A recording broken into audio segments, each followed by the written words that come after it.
My left arm rested on the armrest, still aching after 3 days. The white cast was a constant reminder of the brutality of Megan, my daughter-in-law, from when I told her I had no intention of handing over the $4 million I had won in the lottery. I was sitting in my favorite armchair, the same one where I had watched Theo grow up for so many years, when I heard their voices approaching from the yard. "Beatrice, open the door," Theo shouted, banging hard. His knuckles echoed against the wood like hammer blows. Megan was with him, her heels clicking against the tiles of my entryway. They were coming for the second time this week. The first had been when Megan fractured my arm for refusing to sign the papers they had brought from the bank. Now they were back, and I knew it wasn't a family visit. I rose from the armchair with difficulty, trying to protect my injured arm. At my 69 years, every movement cost me twice as much after the beating.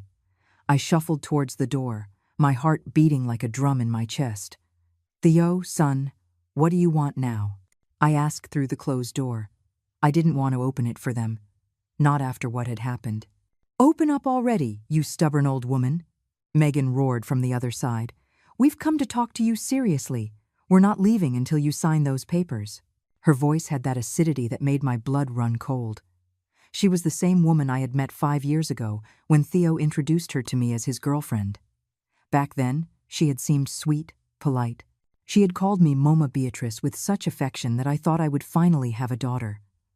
I opened the door with my right hand, keeping my left arm pressed against my body. Theo entered without waiting for an invitation, pushing me aside. Megan followed him, her eyes gleaming with that greed I already knew so well. They settled in my living room as if it were their own, Theo sinking into my new sofa, the one I had bought with my first retirement check. "Mom, we've come to resolve this once and for all," Theo said without looking me in the eye. He was 32 years old, but in that moment he seemed like a stranger. His voice sounded cold, calculating. "Megan is 5 months pregnant. We need that money to buy the big house, to start the business, to secure your grandchild's future." He said it like it was an order, not a request. "Theo, I already explained to you that I can help you, but I'm not going to hand over all the money," I replied, trying to keep my voice steady. "It's $4 million. I also have the right to live with dignity in my final years." I stood by the door, ready to run if necessary. Fear ran through my veins like poison. Megan shot up from the sofa like a coiled spring. "Dignity? What dignity? You've already lived, Beatrice. You've had your chance to be happy, to buy things, to travel. Now it's our turn." She approached me with her fists clenched. "That money doesn't belong to you. An old woman like you doesn't know what to do with so much money. You're just going to waste it on medicine and stupid things." "Megan, please, calm down." I tried to reason with her. "You can have half. $2 million is more than enough to start a new life." But my words only enraged her more. She stood in front of me with her hands on her hips, her pregnant belly jutting out like a threat. "I don't want half. I want all of it," she screamed in my face. Her breath smelled of cigarettes and hatred. "My son is going to grow up in a mansion, he's going to go to the best schools, and you're not going to screw up our plans with your miserable old lady selfishness." She pushed me so hard that I stumbled and fell back into the armchair.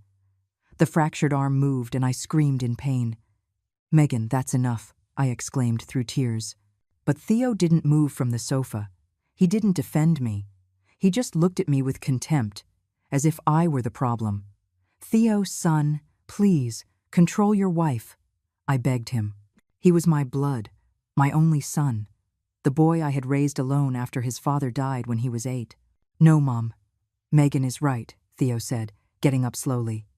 "You don't understand the opportunity you have to do something good for your family. I sacrificed my whole life for you. I worked since I was 16 to help with the bills.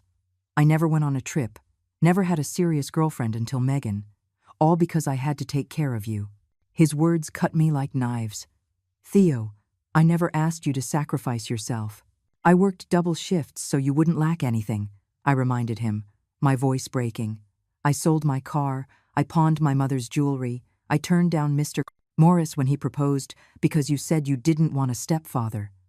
Each word came out with pain, remembering all the sacrifices I had made for him. "That was your obligation," Megan roared. "Mothers sacrifice for their children. But children also have the right to receive an inheritance when their parents die or when they're old and useless. She slapped me with her left hand. The sound echoed through the living room. The sting of her fingers burned on my cheek. Theo approached me with a coldness that chilled my blood. "Look, Mom, I'm going to explain this to you one more time. Tomorrow, you're coming with us to the bank and transferring all the money to my account. Everything.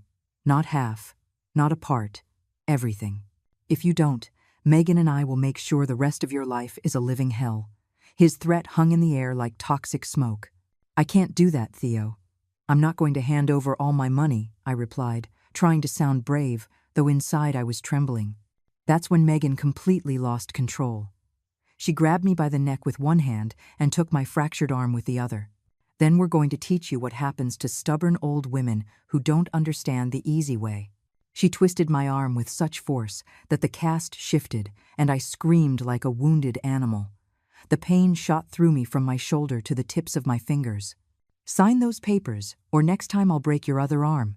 She let me go and I fell to the floor like a dirty rag. Theo looked down at me, without a hint of compassion in his eyes. "You have until 10 o'clock in the morning tomorrow to decide, Mom. Either you come with us to the bank and sign everything, or Megan and I will make sure you learn things the hard way." They headed for the door as if nothing had happened. "Oh, and Beatrice," Megan shouted from the entrance. "Tomorrow when we go to the bank, you're going to say you're giving us this money out of love for your grandchild. You're going to smile and act like the happy grandmother you should be. Because if you don't, I swear on this child I'm carrying that I will make you suffer until the day you die." The door slammed shut with a thud that shook the whole house. I was left lying on the floor of my own living room, crying like a lost child. My arm throbbed with pain, my cheek burned from the slap, but what hurt the most was my heart. My own son, the reason for my existence for 32 years, had threatened me. He had betrayed me for money. "Tomorrow you're going to find out, my son, that your mother is not as helpless as you think," I muttered through my tears, wiping the blood from my lip with my right hand. I couldn't sleep that night. I lay awake in my bed, staring at the ceiling as tears rolled down my cheeks. My arm throbbed, and every movement reminded me of Megan's cruelty. But more than the physical pain, what broke my soul was remembering how I had gotten here, how my Theo, my adored child, had become this cold man who threatened me for money. I closed my eyes and transported myself 24 years back, when Theo was 8, and his father died in that horrible construction accident. I was left alone with a small child, with no savings, no family to help me. I worked during the day at the textile factory, and at night I cleaned offices. I would get home at 2 in the morning and have to wake up at 6 to make Theo's breakfast and take him to school. I remember that Christmas when he was 10. All his classmates talked about the gifts Santa Claus had brought them. New bikes, video games, brand-name clothes. Theo came home crying because he had only received a second-hand toy car that I had bought at the flea market. "Mom, why didn't Santa bring me what I asked for?" he asked me with those little eyes full of tears. That night, I cried silently while he slept. The next day, I sold my engagement ring, the only valuable memory I had of my husband, and bought him the bicycle he wanted so much. When he saw it, his eyes lit up like 2 stars. "Mom, Santa did remember me," he shouted, hugging me so tight I thought he would break my ribs. That hug was worth more than 1,000 gold rings. For years, it was just him and me, against the world. When he got pneumonia at 12, I stayed up for 3 straight nights taking care of him. When he failed math in high school, I took on 2 extra jobs to pay for private tutors. When he wanted to join the school's soccer team, I spent my savings on the most expensive cleats I could find. "Someday, Mom, when I'm big and have money, I'm going to buy you a big house so you don't have to work so much," he would tell me as I tucked him in at night. At 16, Theo got his first part-time job at an auto parts store. He would come home proud, showing me his first paycheck. "Look, Mom, now I can help with the bills too," he would say, handing me half his salary. I was so proud of him. My hard-working son, my responsible son, the good man he was becoming. When he turned 18, Mr. Morris, the owner of the hardware store where I bought materials for my small weekend plumbing jobs, started courting me. He was a good man, a widower like me, with 2 grown children living in the United States. He would invite me to dinner, bring me flowers, treat me like a queen. For the first time in years, I felt like a woman again, not just a mother. "Beatrice, I'd like to ask you to be my wife," Mr. Morris told me one Sunday afternoon after the church service. He held a simple but beautiful ring in his trembling hands. "I know you have Theo, but he's a man now. We could be happy together, build a family." My heart leaped with joy. After so many years of loneliness, someone was offering me love. But when I got home and told Theo, his reaction made my blood run cold. "How can you think of marrying another man?" he shouted with a fury I had never seen in him. "My dad has only been dead for 10 years. It's disrespectful. That old man just wants to take advantage of you." He cried like he did when he was a child, clinging to my skirt, begging me not to abandon him. "Son, Mr. Morris is a good man. I have a right to be happy too," I tried to explain. But Theo became hysterical. "No, Mom, you promised me we would always be together. If you marry him, I'll leave home and you'll never see me again. Choose between him and me." That ultimatum broke me in two. My son or my happiness. The next day, with a broken heart, I went to the hardware store to find Mr. Morris. "I'm so sorry, but I can't marry you," I said, returning the ring. He looked at me with sadness but with understanding. "It's because of Theo, isn't it?" he whispered. I just nodded, with tears in my eyes. "That boy doesn't understand yet that you have a right to a life too, Beatrice. Someday, he's going to regret taking this chance away from you." The years passed and Theo stayed with me. But something had changed in our relationship. He was no longer the affectionate boy who hugged me. He had become possessive, controlling. He criticized everything I did, from the food I cooked to the clothes I wore. "Mom, you're too old to wear that color lipstick," he would say. "Mom, that skirt looks ridiculous on you at your age." Little by little, without realizing it, I had started to lose my identity. When he met Megan 5 years ago, I thought things would change. Finally, my son would have someone else in his life, and I could get a little freedom back. Megan seemed so sweet at first. "Oh, Mama Beatrice, your cooking is delicious," she would say, tasting my pot roast. "Mama Beatrice, you have to teach me how to make that amazing apple pie." She made me feel useful, needed. But in the first few months after they got married, I noticed subtle changes. Megan started making comments about my house. "Oh, Mom, this living room is so outdated." Theo and I were looking at some more modern decorations in magazines, or about my clothes. "Mom, don't you think it would be good to update your wardrobe? Ladies your age don't wear such bright colors anymore." Theo backed her up on everything. If he used to defend my decisions, now he always agreed with Megan. "Yeah, Mom, Megan's right. You should modernize a little." I tried to please them, to change what they wanted, but it was never enough. There was always something more to criticize, something more to improve. Last year, when I had a heart condition and had to be hospitalized for a week, I thought they would finally show the love they claimed to feel for me. But Theo only visited me twice, always accompanied by Megan, and they never stayed for more than 20 minutes. "We have a lot of work, Mom," he would justify. "You know the business can't be neglected. When I left the hospital, weak and scared, I hoped they would take care of me a little. But Megan told me, 'Mom, we can't be coming over all the time to look after you. You have to learn to stand on your own 2 feet. You're a big girl now. You can't depend on us for everything.'" Her words hurt more than the surgery. That's when I started to realize that something was wrong. My son, the boy for whom I had sacrificed everything, no longer saw me as his mother. He saw me as a burden, as an obstacle on his path to happiness. Megan had achieved what she wanted, to drive Theo away from me, to turn him into her ally against his own mother. But I still clung to the hope that it was all temporary. When they have children, they'll understand what a mother's love is, I would tell myself. When they become parents, they'll value everything I did for them. How naive I was. Megan's pregnancy hadn't softened them. It had made them greedier, crueler. Now, lying in my bed with a broken arm and a shattered heart, I understood that my son was lost forever, that the sweet boy I had raised had died, and in his place was this man who saw me as a source of money. The Theo who hugged me when he had nightmares no longer existed. In his place was a stranger who threatened me and allowed his wife to beat me. "Forgive me, son. I murmured in the darkness. Forgive me for loving you so much that I didn't see what you were becoming.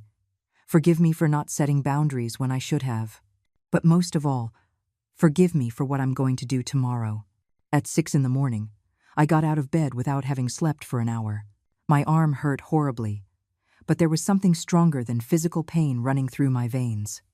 Determination. I went to the kitchen and put water on to boil for my chamomile tea. I needed to think clearly, to plan every move of this day that would change everything forever.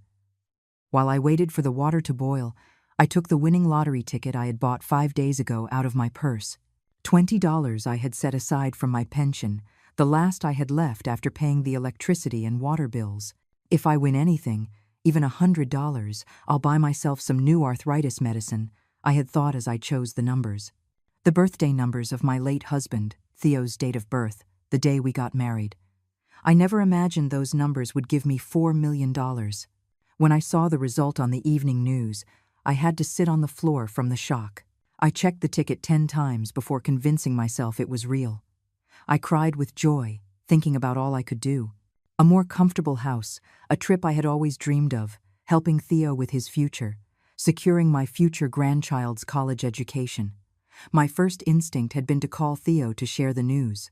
"Son, you're not going to believe what happened," I shouted into the phone that night, almost breathless. "We won the lottery, $4 million. On the other end of the line, there was a strange silence. Then I heard Megan screaming with excitement in the background. "Theo, tell her to come over here right now. We have to celebrate." That same night, they arrived at my house with a bottle of cheap champagne and a smile that I now understand was not of joy, but of greed. "Mom, I can't believe we won so much money," Theo said, hugging me tighter than he had in years. Megan cried with emotion, stroking my hand with a sweetness that seemed strange to me, but which I attributed to the shock of the moment. "Mama Beatrice, you're not going to have to worry about anything ever again," Megan told me as she uncorked the champagne. "With that money, we're all going to be happy. We can buy a big house for the 3 of us, a business for Theo, everything we've ever dreamed of." I listened to her, excited, thinking that we would finally have the united family I had always wanted. But the next morning, when I woke up with a hangover from the champagne, I found Theo and Megan sitting at my kitchen table with papers spread out and calculators. "Good morning, Mom," Theo greeted me without looking up from the numbers he was writing. "Megan and I were up all night doing the math. We've already got everything planned for the money." I poured myself a coffee and sat down with them, curious to hear their ideas. "Look, Mom," Theo showed me a sheet full of numbers. "With $4 million, we can buy that house in Green Hills that costs $1.2 million. Then we invest $2 million in the auto parts business I always wanted to start. And with the remaining $800,000, we set up a savings account for the baby." "And for me?" I asked naively.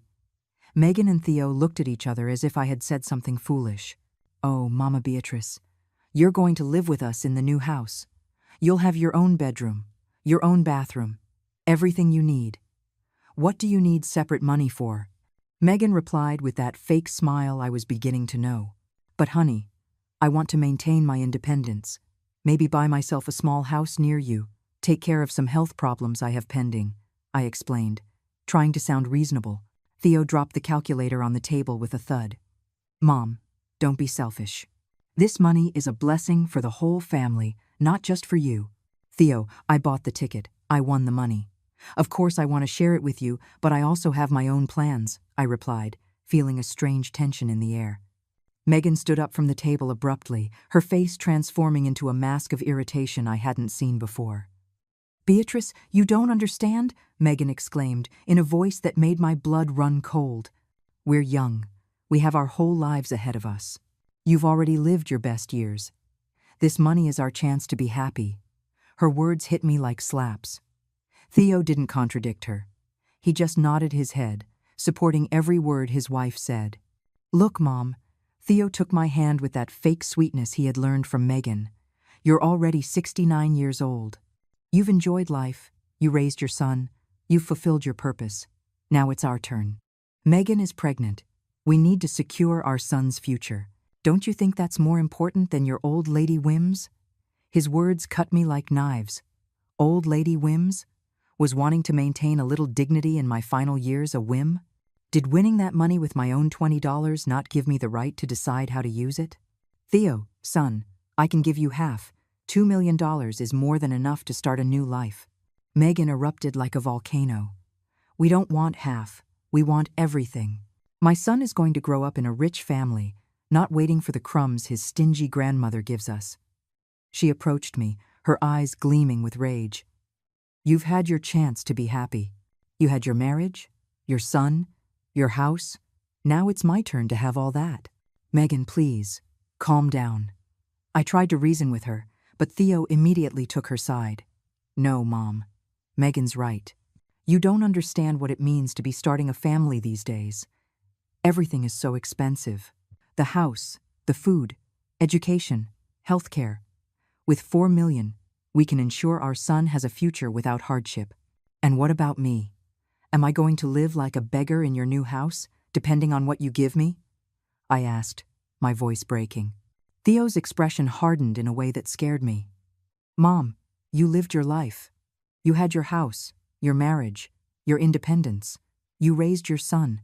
Now it's time for you to let us live ours. It was in that moment that I understood it had all been an act. The smiles, the hugs, the sweet words from the night before. It had all been a performance to soften me up, to make me hand over my money without resistance. Theo and Megan didn't see me as family. They saw me as an obstacle between them and the $4 million. I'm not signing any papers, I told them, getting up from the table. That money is mine, and I'm going to use it as I see fit. I can help you, but I'm not giving you everything. Megan shot up like a spring, her face contorted with rage. You selfish old woman! After everything we've done for you, everything you've done for me? I repeated in disbelief. When have you ever done anything for me? When I was in the hospital and you only visited me twice. When I needed help carrying groceries and you told me you were too busy. When I turned 69 and you completely forgot my birthday. Theo approached me with a coldness that terrified me. Mom, this isn't a negotiation. Either you give us that money the easy way, or you're going to have to give it to us the hard way. His threat hung in the air like toxic smoke. Megan smiled wickedly, stroking her belly as if it were a war trophy. Are you threatening me, Theo? I asked, unable to believe what I was hearing. My own son, the reason for my existence for 32 years, was threatening me for money. It's not a threat, Mom. It's a reality. That money is going to be ours, whether you like it or not. That afternoon, after they left with the promise of returning the next day with the bank papers, I sat in my kitchen trying to process what had happened. The boy I had raised with so much love, the son for whom I had given up my own happiness, was blackmailing me. The daughter-in-law who had called me Mom with such affection was now screaming and threatening me. I took an old notebook from the kitchen drawer and started writing. Names, dates, conversations. Everything that had happened since I won the lottery. Every cruel word, every threat, every gesture of contempt. If they were going to play dirty, I also knew how to protect myself. At 69, I had learned that sometimes the only way to survive is to be smarter than your enemies. Tomorrow they're going to find out that their mother isn't the foolish old woman they think she is. I murmured as I wrote the last line in my notebook. The chamomile tea had gone cold, but my determination burned like fire in my chest. After they left yesterday with their threats, I sat in my kitchen until it got dark, trying to understand how I had reached this point. The silence of my house weighed on me like a tombstone. For the first time in 69 years, I felt completely alone in the world. I had no siblings, my parents had died years ago, and the few friends I had left lived far away or were too sick to help me. I got up and walked through the house, seeing every corner with new eyes. This house, which I had bought with my husband's life insurance, where I had raised Theo, where I had dreamed of growing old in peace, now felt like a prison. Every photograph of Theo on the walls looked at me as if accusing me of something. The smiling 5-year-old boy, the proud teenager at his graduation, the young man at his wedding with Megan. At what point had he become my enemy? I went to my bedroom and pulled a shoebox from the back of the closet. Inside, I kept all the receipts, bills, and important documents from the last few years. I started to go through them one by one, looking for patterns, looking for clues as to when this betrayal had really begun. And there it was, in black and white. the story of my own naivety. The hospital receipts from last year, when I had heart surgery. All the bills were in my name. I had paid for everything with my savings and my health insurance. But Theo had told everyone that he had paid for my operation. Megan had even bragged on Facebook that they had spent their savings to save my life. Lie after lie, building their image as sacrificial children. I kept looking and found more evidence of their deception. The electricity, water, and gas bills for the house, always paid by me, never by them. But whenever someone asked, Theo would say that he was supporting his elderly mother, the grocery bills, the medicines, even the minor repairs to the house, all paid with my pension and my small savings. I also found copies of the loans I had given them over the last 2 years. $3,000 when Theo lost his job the year before last. $5,000 when Megan needed fertility treatments. $2,000 for the down payment on their car. They had never paid me back a single cent. Every time I mentioned it, they would change the subject or make me feel guilty for asking my own family for money. But what hurt the most to find was the will I had made 3 years ago, when I was diagnosed with the heart condition. In it, I left everything to Theo and Megan: the house, my few savings, even my grandmother's jewelry. I had done it thinking that they would take care of me in my final years, that I would die surrounded by love. How foolish I had been. I sat on the bed with all those papers scattered around me and started connecting the dots. The increasingly infrequent visits, the constant excuses for not accompanying me to the doctor, the comments about how expensive life was, the hints about how big my house was for just one person. It had all been part of a plan to make me feel guilty, to soften me up, to prepare me for this moment. I remembered the conversation I had accidentally overheard 2 months ago, when they came to visit and thought I was asleep in my armchair. As soon as the old lady dies, we'll sell this house, and with that cash plus whatever she has saved, we can buy something better in the Heights, Megan had said. We just have to be patient. She can't last much longer, Theo had replied, laughing. That night I had pretended I hadn't heard anything, that I had been sound asleep. But their words had been seared into my memory like a branding iron. They were waiting for me to die to inherit my things. And now that I had won the lottery, they didn't want to wait anymore. They wanted the money now, while I was alive, so they could enjoy it. I got out of bed with a determination I hadn't felt in years. I went to the kitchen and took out my notebook where I had started to write down everything that had happened since I won the lottery. I wrote down every detail I could remember: the dates, the exact conversations, the witnesses who might have been present. If they were going to play dirty, I needed ammunition. I wrote about the first visit when they brought me the pre-prepared bank papers, as if it were a foregone conclusion that I would sign. I wrote about Megan's exact words when she screamed that I had already lived my life. I wrote about Theo's coldness when he told me it was my obligation to give them everything. And, of course, I wrote about the moment when Megan twisted my arm until it broke. Then I went to the living room and dialed the number of my neighbor, Sharon, the only person in the world who had shown me genuine affection in recent months. Sharon, I'm sorry to bother you so late, but I need to ask you a very big favor, I said when she answered the phone. Could you come over to my house for a moment? It's very important. Sharon arrived in less than 10 minutes, worried by my voice. She was a 50-year-old divorced woman who had moved into the house next door 6 months ago. We had developed a friendship based on afternoon cups of coffee and conversations about life. She had witnessed several of Theo and Megan's aggressive visits. Beatrice, what happened to your arm? She asked as soon as she saw the cast. I had made up an excuse about a fall when the neighbors asked, but with Sharon I decided to be honest. Megan broke it because I refused to give them all the money I won in the lottery, I said bluntly. Sharon froze. What do you mean she broke it? Your daughter-in-law hit you? She asked in disbelief. I told her everything: the threats, the screaming, the physical violence, the plan to force me to go to the bank the next day. Sharon listened with growing horror in her eyes. Beatrice, you have to call the police right now, she said, taking my good hand. This is domestic violence. They can't force you to give them your money by beating you. But I shook my head. No, Sharon, the police won't believe an old woman over her own son. Theo is very convincing when he wants to be.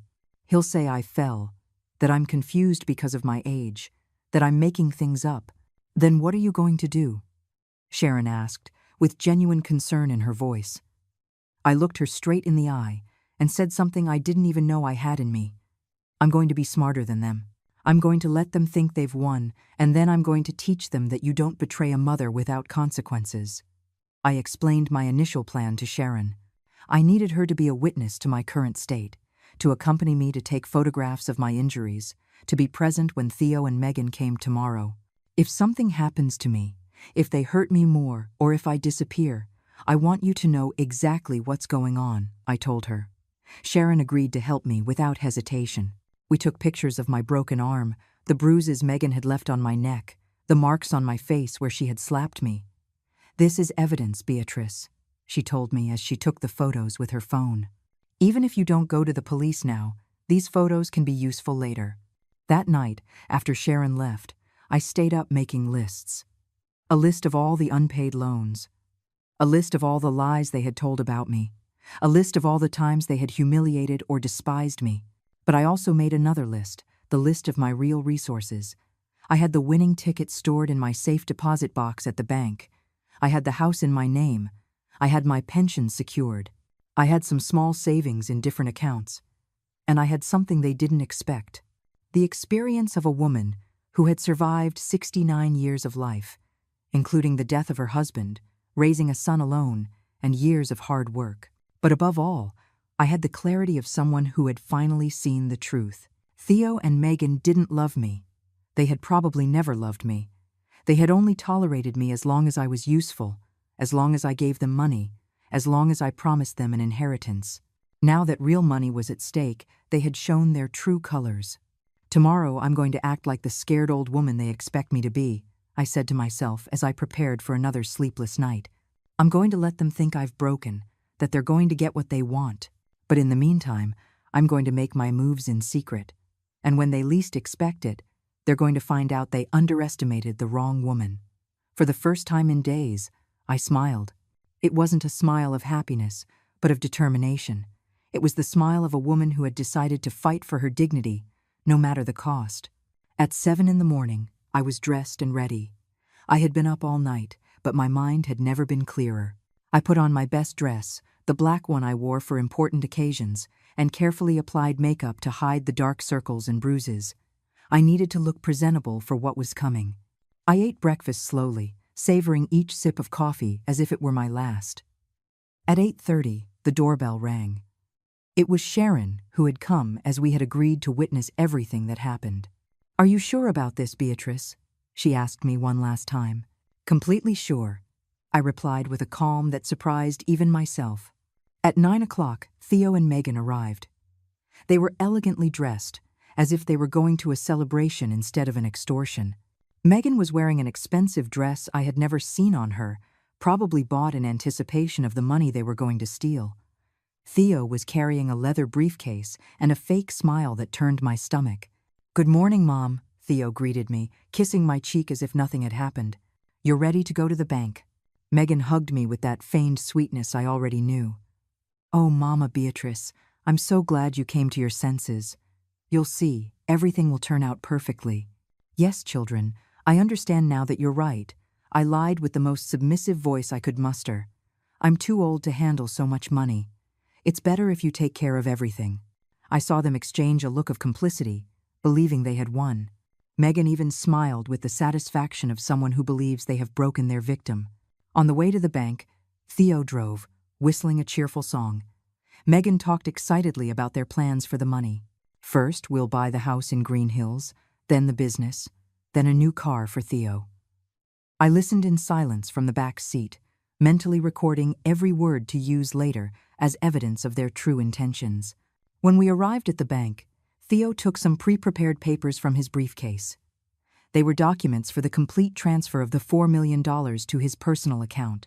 "You just have to sign here, Mom, and it's all settled," he said, pointing to the lines marked in yellow. "Can I read the papers before I sign?" I asked, feigning confusion. Megan immediately grew impatient. "Oh, Mom, they're just legal formalities. Theo has already reviewed everything. Just sign where it's marked." But I insisted on reading every line, taking my time, making them wait. I wanted the exact time I had planned to arrive. When the clock struck 10:30, I told the bank executive that I needed to speak with him in private before signing. I just have some questions about the process, I explained. Theo and Megan got nervous. Mom, there's nothing to discuss. Everything is in order, Theo insisted. Sir? I said to the executive, I need to verify something in my account before making any transfer. The employee politely agreed and escorted me to a private office. Theo and Megan were left in the waiting area, clearly anxious but unable to do anything to stop me. Once in the private office, I explained the real situation to the executive. These people are threatening and pressuring me to transfer all my money to them. Yesterday, my daughter-in-law fractured my arm because I refused. I showed him the cast and the photographs Sharon had taken the night before. The executive was horrified. Ma'am, this is very serious. Do you want us to call the police? I shook my head. Not yet. But I need to protect my money immediately. I want to make some preventive transfers before they suspect anything. In the next 20 minutes, we worked quickly. I transferred $3.5 million to a new account at another bank, an account that only I knew about. I left $500,000 in the original account so they wouldn't suspect anything immediately. I also activated all possible security alerts and set up a secret code for any future transactions. Furthermore, I told the executive, I want it registered in the system that any attempt to access my account by those people must be immediately reported to the police. I have evidence that they are extorting me. The executive took note of everything and assured me that my money was protected. When I returned to the waiting area, Theo and Megan looked at me expectantly. Everything okay, Mom? Theo asked, with poorly disguised impatience. Yes, son. I just wanted to make sure I understood the process, I replied with my best confused old lady act. We sat down again at the executive's desk. Theo placed the papers in front of me again. Well, Mom, now you can sign in peace, he said. I took the pen with a trembling hand, as if I were nervous. Megan watched me with eyes glittering with greed. Before I sign, I said to the executive, could you confirm the current balance of my account? The employee checked his computer and replied, $500,000, ma'am. The silence that followed was deafening. I watched as Theo's face slowly transformed from expectation to confusion. What do you mean, 500,000? Megan stammered. It's supposed to be 4 million. The executive checked his screen again. No, ma'am. In this account, there is $500,000. Perhaps the lady has the money distributed in different accounts. Theo looked at me, his eyes bloodshot. Mom, where is the rest of the money? I feigned confusion. I don't know what you're talking about, children. The gentleman says I have $500,000. That's what their island. Megan shot up from her chair like a spring. You moved the money, she screamed at me in the middle of the bank. You're deceiving us. Her scream drew the attention of other customers and employees. The executive immediately called for security. Ma'am, I'm going to have to ask you to calm down, or we will have to ask you to leave. Mom, Theo grabbed my good arm forcefully. Tell me right now where the rest of the money island. His grip was so tight it hurt, but I maintained my expression of innocent confusion. Theo, you're hurting me. I don't know what money you're talking about. The bank's security guard approached our table. Is there a problem here? The guard asked. Megan was hysterical. This old woman is robbing us. That money belongs to the family. She has no right to hide it. Her shouts echoed throughout the bank. Folks, the executive intervened. You're going to have to leave immediately, or we will call the police. Theo understood that they had lost control of the situation. He let go of my arm and tried to calm down. Fine, we're leaving. But this isn't over, Mom. As they gathered their useless papers, I remained seated, pretending to be scared and confused. Did I do something wrong? I asked the executive in a trembling voice. No, ma'am, you did nothing wrong. Your money is safe. Theo and Megan stormed out of the bank. I watched them through the window, arguing heatedly in the parking lot. Megan gestured furiously, and Theo ran his hands through his hair in desperation. They had arrived believing they would leave as millionaires and were leaving empty-handed. I waited 15 minutes before leaving the bank. When I reached the street, I took a taxi home. During the ride, I smiled for the first time in days. The first part of my plan had worked perfectly. Theo and Megan had shown their true colors in front of witnesses, and my money was safe. Now comes the hard part, I thought, as the taxi approached my house. Now comes the revenge. I got home before noon, knowing that Theo and Megan wouldn't be long. The failure at the bank had infuriated them, but it had also made them desperate. Desperate people make mistakes, and I was counting on that. I sat in my armchair to wait, with my phone within reach in case I needed to call Sharon or the police. I didn't have to wait long. At 1 p.m, I heard the engine of Theo's car screech to a halt outside. His footsteps in the yard sounded like hammer blows. This time they didn't knock. Theo used his copy of the key to get in, something he had asked for years ago for emergencies. "Mom, come out from wherever you are," he roared from the entrance. Megan followed, her heels hammering my floor as if she wanted to break it. When they saw me sitting calmly in my armchair, their faces contorted with rage. "Where is our money?" Megan screamed, planting herself in front of me with her arms akimbo. "What money, dear?" I replied with the same feigned innocence I had used at the bank. "My account has $500,000. The man at the bank confirmed it. Theo paced my living room like a caged lion, running his hands through his hair. "Don't take me for an idiot, Mom. You moved that money to another account." "Theo, I don't know how to do those computer and bank things," I lied sweetly. "If the money isn't there, maybe those hackers they talk about on the news stole it." Megan got so close to me I could smell her expensive perfume mixed with the sweat of her anger. "You lying old hag," she spat in my face. "We know you moved that money, and you're going to give it back right now." She was about to grab my fractured arm again, but I quickly got up from the armchair. "Megan, don't touch me. It already hurt a lot when you broke my arm." Theo stopped dead in his tracks. "What do you mean she broke your arm? You said you fell in the bathroom." I realized I had made a mistake by revealing the truth, but I decided to use it to my advantage. "Yes, I fell because Megan pushed me when I told her I wasn't going to sign the papers." "That's a lie," Megan shouted, but her red face betrayed her. Theo looked at her with a strange expression. For a moment, I thought my son might remember some humanity, that maybe he would realize what he was doing, but his response completely shattered my heart. "I don't care if she pushed you, Mom. You brought it on yourself for being stubborn," he said with a coldness that chilled my blood. "The only thing I care about is you telling us where you hid our money." In that moment, I knew I had lost my son forever. The boy I had raised was dead, and in his place was this cruel stranger. "If you don't tell us where the money is, we're going to make your life impossible," Megan threatened, approaching again. "We're going to come every day until you talk. We're going to make your last years a living hell until you give us what's ours." Her threat didn't scare me. On the contrary, it reassured me to know that I no longer had to pretend to love them. "Do whatever you want," I told them with a calmness that threw them off. "I don't have any more money than the $500,000 you saw at the bank." Theo approached me with his fists clenched. For a moment, I thought he was going to hit me, but he restrained himself. He knew the neighbors might hear.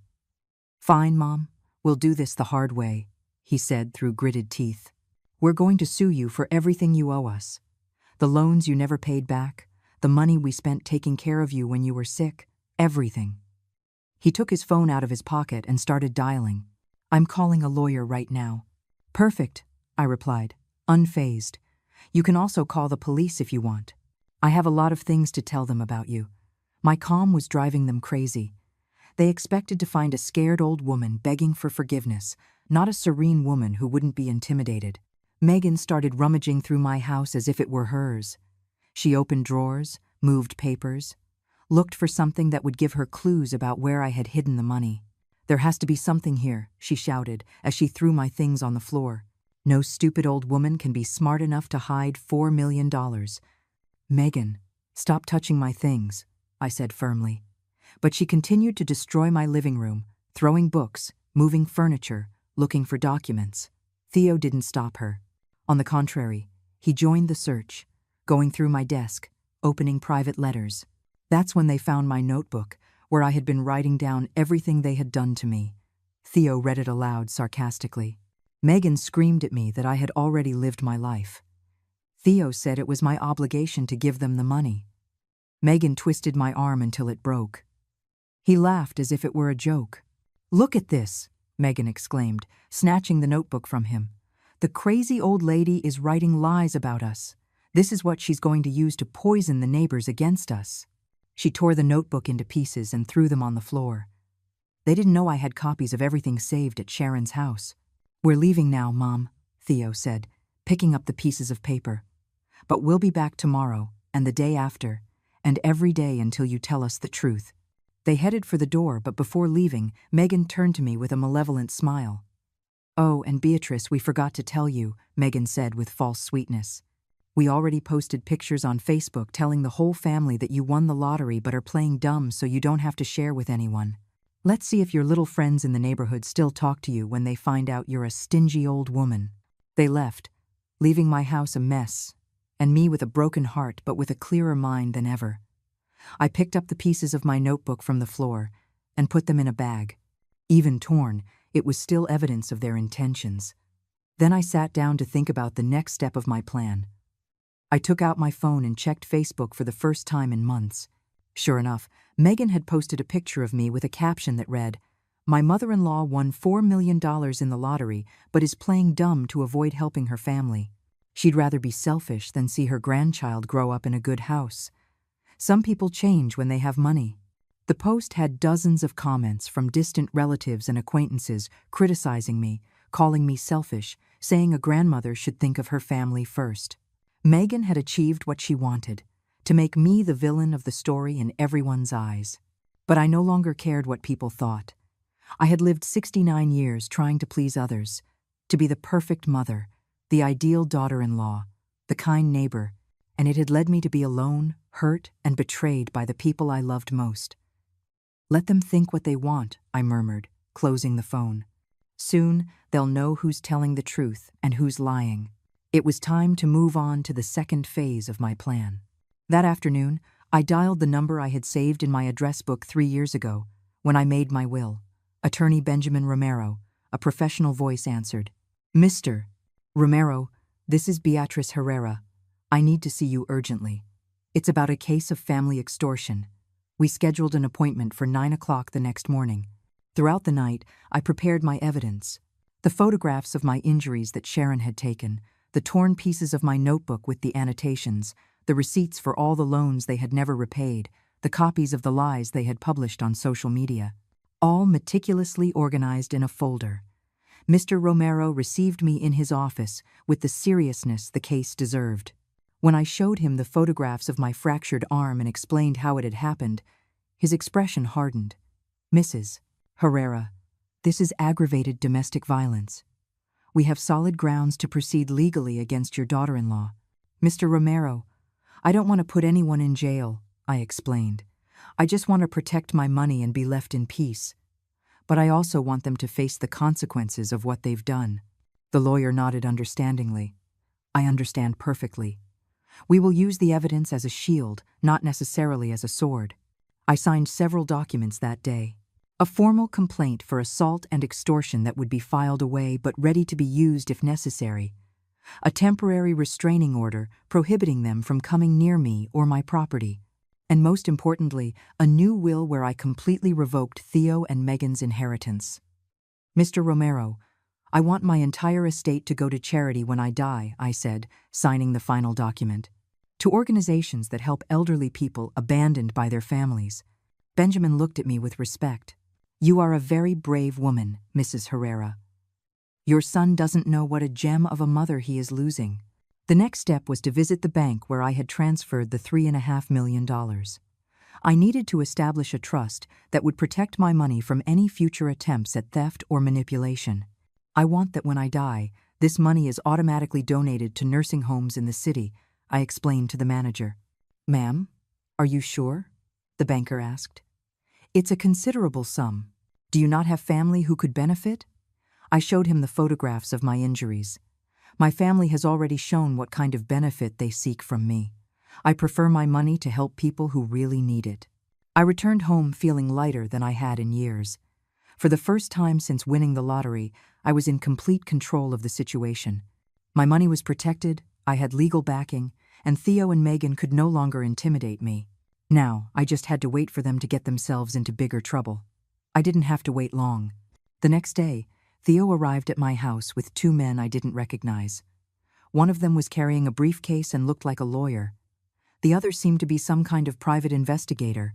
I watched them from my window before deciding whether to open the door. When they knocked, I opened it with the chain on. "Good morning, Mom," Theo greeted me with false courtesy. "I've brought attorney Michael Torres, my lawyer. He's going to explain the legal rights that Megan and I have to your money as direct family." The supposed lawyer smiled at me with the confidence of someone who thinks they are going to scare an ignorant old woman. "Good morning, ma'am," the man said. "I'm here to inform you that, according to the laws of anticipated inheritance, you have a legal obligation to share your earnings with your direct heirs. Your son and daughter-in-law are entitled to receive 80% of what you won in the lottery." I remained silent for a moment, pretending to be scared by his words. "Is that true?" I asked in a trembling voice. "I have to give them my money even if I don't want to." The fake lawyer nodded solemnly. "That's right, ma'am. It's the law. If you don't comply voluntarily, we can compel you through the courts." "Well," I replied, sighing, "if it's the law, then I have no other choice. Please, come in so we can discuss the details."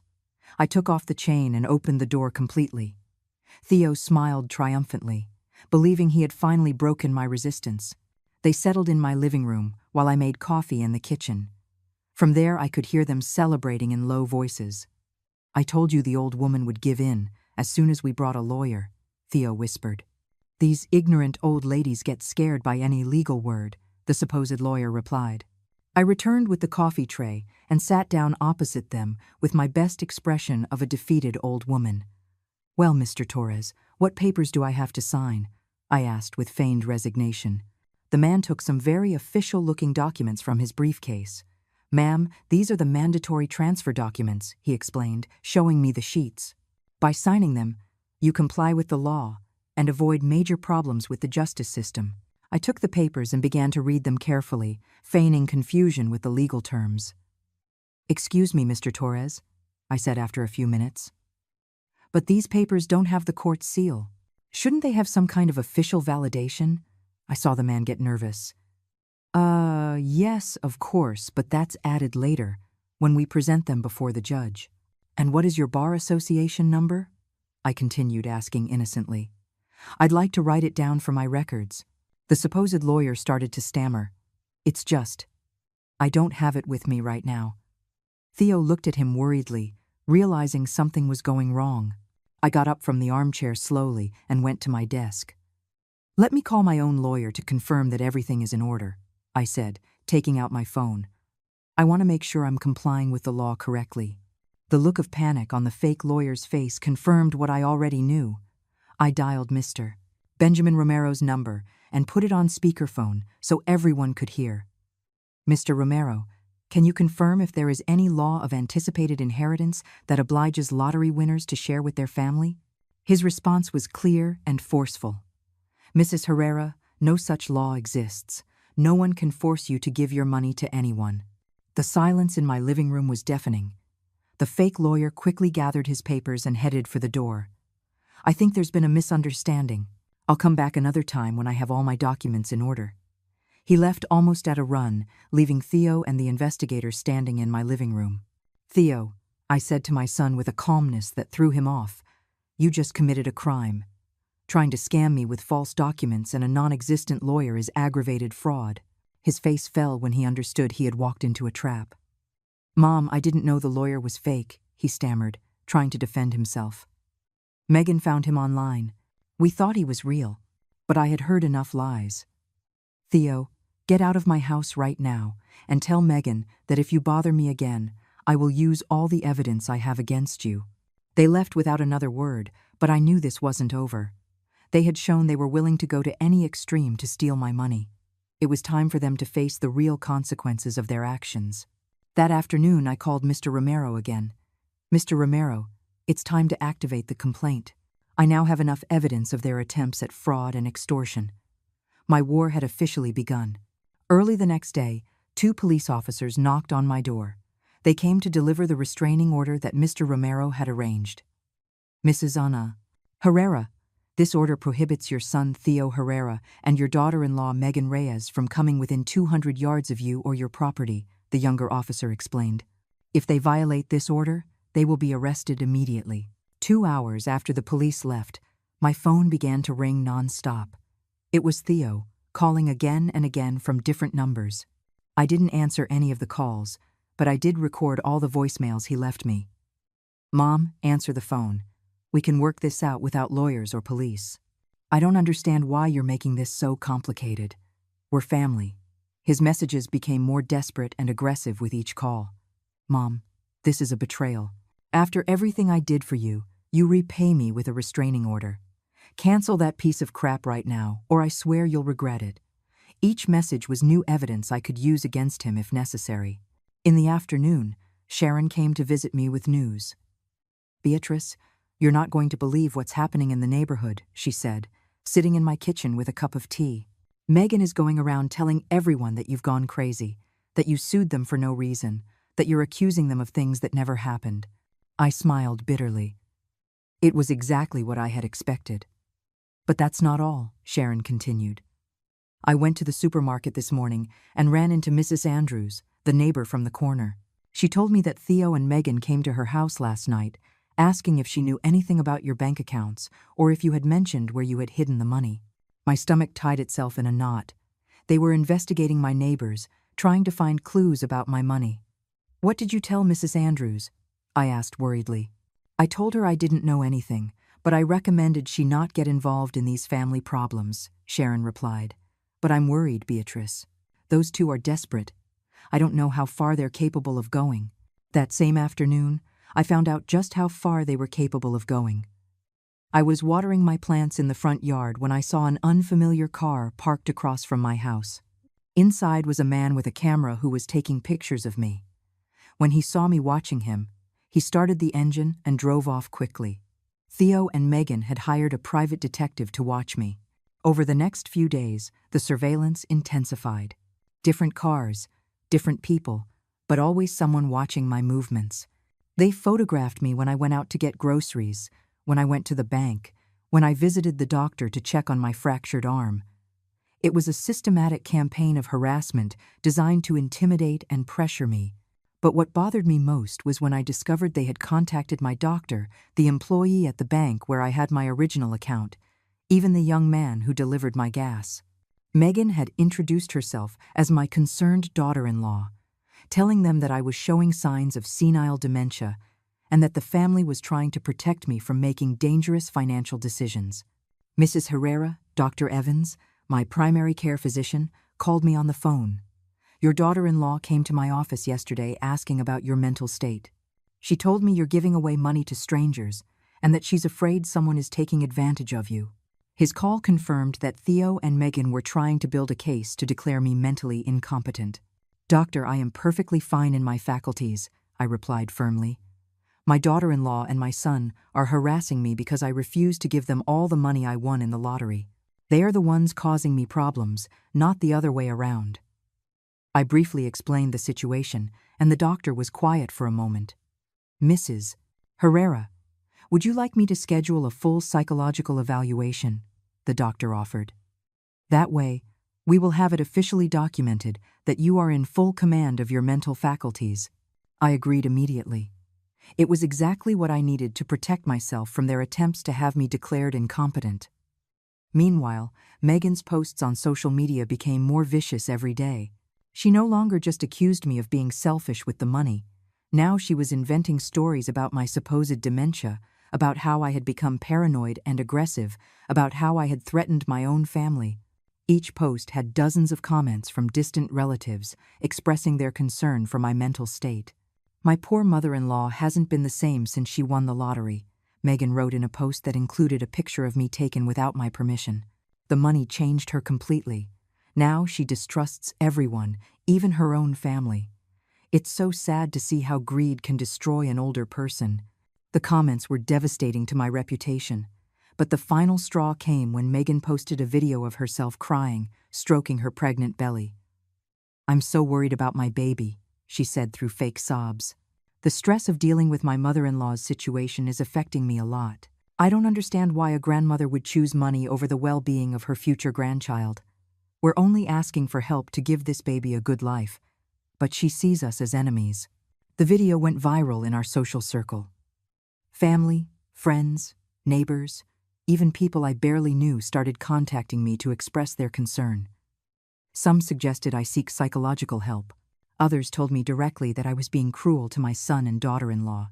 It was a perfectly orchestrated smear campaign. It was then that Mr. Romero called me with alarming news. "Mrs. Herrera, Theo, and Megan have just filed a civil lawsuit against you. They are accusing you of defamation and slander, and they are asking a judge to declare you mentally incompetent to manage your finances." My heart raced. They had taken the fight to the legal arena. "What does that mean, Mr. Romero?" I asked, trying to stay calm. "It means we have to appear before a judge in 2 weeks to defend your mental competence and your right to manage your own money," he explained. "But don't worry. We have solid evidence that you are perfectly sane, and we have evidence of violence and extortion against them." I couldn't sleep that night. For the first time since this war had begun, I felt real fear. Not fear of losing the money, but fear of losing my freedom. If a judge decided I was not mentally competent, they could place me under Theo's guardianship.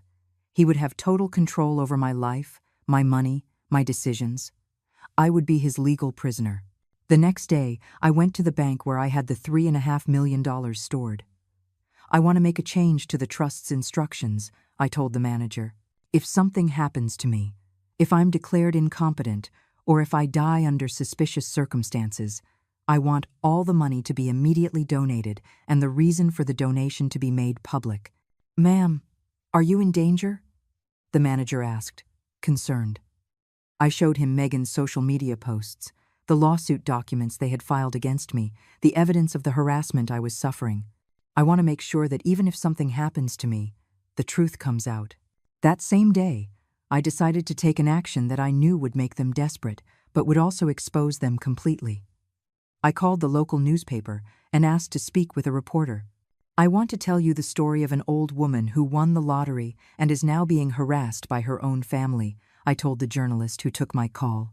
The interview was published 2 days later on the front page of the newspaper. "Won $4 million and her family threatens her," the headline read. The article included photographs of my fractured arm, copies of Megan's defamatory posts, and my full testimony about the violence and harassment I had suffered. The reaction was immediate and explosive. My home phone didn't stop ringing all day. Television reporters knocked on my door. Neighbors who had believed Megan's lies came to apologize to me. But most importantly, several elderly rights organizations contacted me to offer free legal support. A national television show that specialized in cases of family abuse also called. "Mrs. Herrera, we want to invite you to tell your story on national television," the producer told me. "Your case can help other older people who are going through similar situations." I accepted immediately. But it was Theo and Megan's reaction that mattered most to me. That same night, violating the restraining order, they showed up at my house screaming like maniacs. "Mom, how could you do this to us?" Theo roared, banging on my door. "Now everyone thinks we're monsters. We're getting fired from our jobs because of your damn article." "You damn old hag," Megan screamed from the yard. "You ruined our lives. No one will hire us now. My baby is going to be born into poverty because of you." Their screams woke up all the neighbors, who came out to see what was happening. Some even took out their phones to record. I immediately called the police. "They are violating the restraining order," I reported. "They are on my property shouting threats." The officers arrived in less than 10 minutes and arrested Theo and Megan in front of all the neighbors.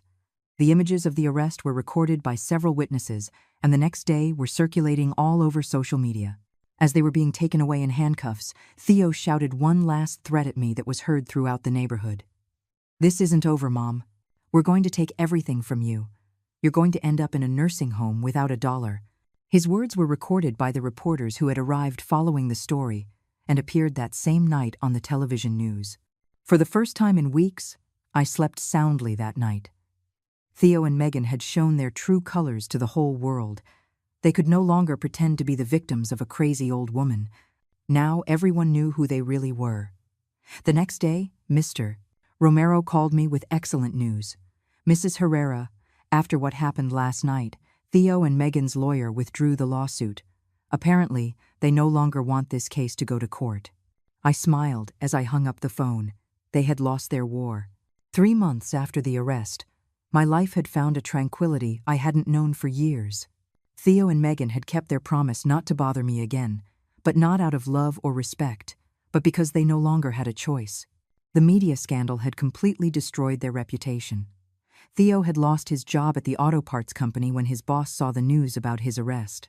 Megan had been fired from the boutique where she worked because customers refused to be served by the woman who beat up old ladies. But beyond the professional consequences, what had hit them hardest was the social rejection. Their friends had abandoned them when the truth came out. The neighbors pointed at them in the street. Even some distant relatives had posted comments on social media expressing their shame over the couple's behavior. The smear campaign that Megan had orchestrated against me had completely backfired on her. I found out from Sharon that they had to move out of their apartment because the neighbors had made them feel so uncomfortable that they could no longer live there peacefully. They say they went to live with Megan's mother in a neighborhood on the other side of the city. My neighbor told me as we drank coffee in my renovated kitchen. It seems Megan's father kicked them out of the house when he found out what they had done.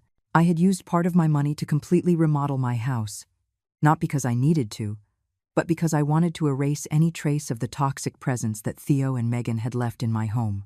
I painted the walls cheerful colors, replaced the furniture where they had sat to threaten me, and bought new plants to fill my garden with life. It was like a symbolic purification of my personal space. With the $500,000 I had left in the original account, I decided to make some smart investments. I bought a small apartment in a quiet area of the city that I rented to a young, hard-working family. The rental income gave me additional financial security and provided me with the satisfaction of helping honest people who really needed a home. I also allocated $100,000 to create a fund to help elderly victims of family abuse, managed by the human rights organization that had supported me during my legal process. Your case has inspired many older people to report the abuse they suffer in their families, the organization's director told me during the donation ceremony. Your courage is saving lives. The national television program where I had told my story became one of the most watched episodes of the season.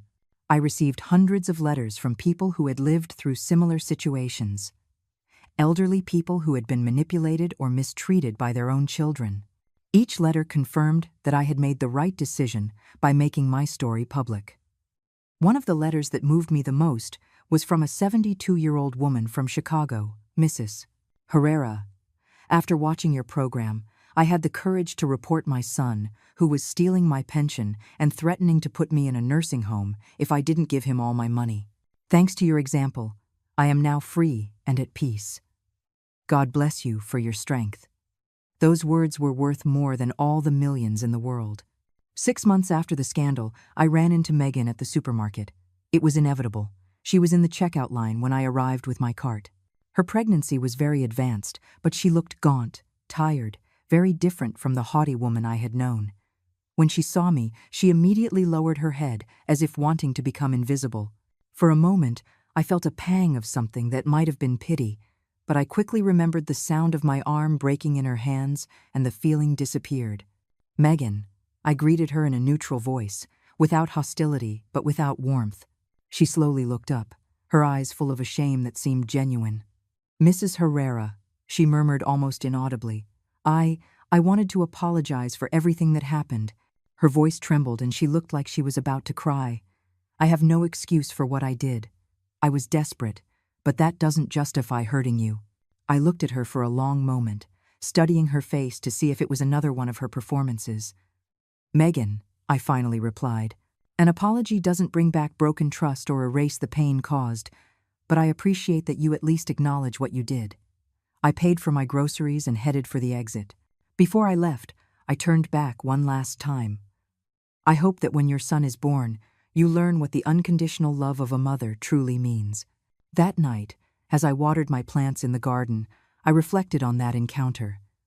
I didn't feel satisfaction at seeing Megan defeated, but I didn't feel sorry for her either. There was justice in her facing the consequences of her actions. Her son would grow up knowing the truth about what his parents had done, and maybe that would make him a better person. Theo never tried to contact me directly after the arrest, but I knew from third parties that he had fallen into a deep depression. According to a distant cousin who took pity on him, he would spend entire days without getting out of bed, obsessively talking about how he had lost millions of dollars because of his selfish mother. He hadn't learned anything. He still saw himself as the victim of the story. A year after winning the lottery, I moved to a smaller but more comfortable house in a quiet neighborhood near the city center. Not because my previous house was bad, but because I wanted a completely new start. This new house had a perfect garden for my plants, a kitchen with lots of natural light, and most importantly, no painful memories within its walls. Sharon moved to the same area a few weeks after me. We had developed a solid friendship based on mutual respect and understanding. We had breakfast together on Sundays, went to the flower market on Wednesdays, and in the afternoons, we drank tea while watching soap operas. It was the family I had chosen, not the one I was given by blood. In my new house, I established a routine that filled me with peace. I woke up early to water my plants and make my coffee. I read the newspaper on my terrace while listening to the birds sing. In the afternoons, I visited the senior center where I now worked as a volunteer, helping other older adults write letters or simply listening to their stories. One afternoon, while organizing photographs in my new living room, I found a picture of Theo when he was 5 years old. He was smiling with that pure innocence that children have, hugging a stuffed animal that I had given him for his birthday. For a moment, my heart ached, remembering the sweet boy he had been before he became the cruel man he was now. But I didn't feel regret for my decisions. That boy had died a long time ago, replaced by a stranger who had chosen greed over love. I had raised the boy with all my heart, but I was not responsible for the decisions the adult had made. I put the photograph in a box, along with other memories of the past that no longer had a place in my present. 2 years after the lottery, I received an unexpected call. It was a social worker informing me that Megan had given birth to a baby girl, but that both she and Theo had been arrested for drug trafficking. The baby was in the custody of the state, and they needed to contact relatives to evaluate care options. Mrs.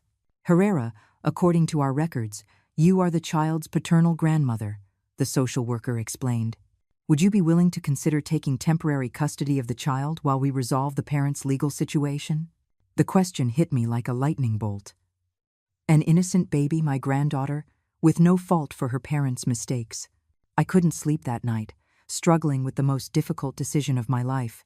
On one hand, the child was my blood, my only real remaining family.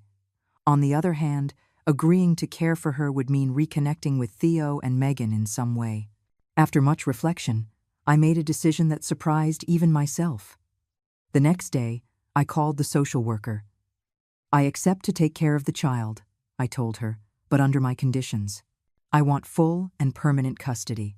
If Theo and Megan get out of prison, I don't want them to have any rights to the baby until they prove they are completely rehabilitated. It was my chance to break the cycle of toxicity in my family. The baby, whom I named Hope, came to my house when she was 3 months old. She was beautiful, with the big eyes of the Herrera family, but with a sweetness that neither of her parents had. From the moment I held her in my arms, I knew I had made the right decision. This baby would grow up surrounded by real love, not manipulation or blackmail. I used part of my money to turn one of the rooms into a perfect nursery for Hope. I hired a trusted nanny to help me during the day, as at my 71 years, I needed support to care for a baby. But the nights were just ours, when I would feed her a bottle while singing the same lullabies I had sung to her father decades ago. Hope gave me back something I thought was lost forever, the joy of being needed for the right reasons. She didn't need me for my money or for what I could give her materially. She needed me for love, for care, for the security that only a grandmother can provide. It was a pure love, with no hidden agenda or selfish motivations.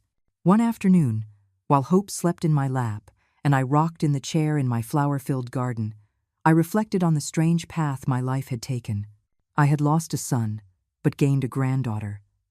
I had lost money, but gained peace.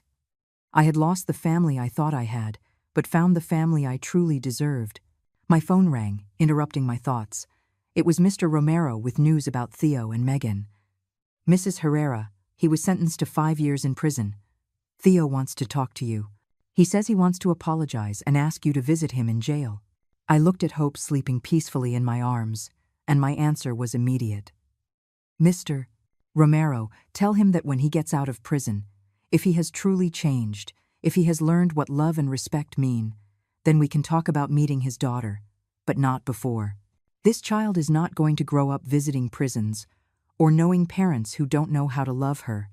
It was my final decision on the matter. That night, after putting Hope to bed in her crib, I sat in my kitchen with a cup of chamomile tea. The house was silent, but it was a silence full of peace, not loneliness. For the first time in years, I was not afraid of the future. I had a clear purpose: to raise this child to be strong, independent, and capable of recognizing true love from false. The $4 million I had won in the lottery had cost me a son, but it had given me something much more valuable: the freedom to live without fear, the dignity to make my own decisions, and the opportunity to create a new family based on real love. Hope would grow up knowing that money doesn't buy happiness, but that honesty and self-respect are priceless. I closed my eyes and smiled, feeling for the first time in a long time that I had won the most important lottery of all, the lottery of inner peace. My war was over, and I had emerged victorious not by destroying my enemies, but by building a new life full of purpose and genuine love. "Good night, Hope," I murmured, directing my words to the room where my granddaughter slept. "Tomorrow will be a beautiful day for us." And for the first time in years, I really believed it.